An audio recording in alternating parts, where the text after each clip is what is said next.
નમસ્કાર દર્શક મિત્રો, આપ જોઈ રહ્યા છો વાર્તાની ઊંચું. આપની સાથે નરેશ ઠાકોર. વાત શ્રાવણ મહિનાના બીજા સોમવારની. સરહદી પાટણ ખાતે શિવ મંદિરે લોક મેરામણ ઉમટ્યું. સુઈગામ તાલુકાના સરહદી પાટણ ગામે સોમવારે ભક્તિમય માહોલ જોવા મળ્યો હતો.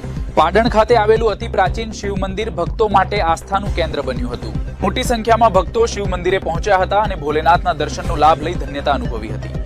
મંદિરે આવેલા ભક્તો માટે ભોજન પ્રસાદની પણ સુંદર વ્યવસ્થા કરવામાં આવી હતી, જેના કારણે સમગ્ર દિવસ દરમિયાન ભક્તિમય વાતાવરણ જોવા મળ્યું હતું. આ પ્રસંગે પાટણ ખાતે આવેલ શિવ મંદિરની સ્વરૂપજી ઠાકોર મંત્રીએ પણ મુલાકાત લીધી હતી. સમગ્ર કાર્યક્રમ દરમિયાન ભક્તોમાં ભારે ઉત્સાહ અને શ્રદ્ધા જોવા મળી હતી. પાટણનું આ શિવ મંદિર માત્ર એક ધાર્મિક સ્થળ નથી, પરંતુ વર્ષોથી અનેક લોકોની આસ્થા અને શ્રદ્ધા સાથે જોડાયેલું સ્થાન છે.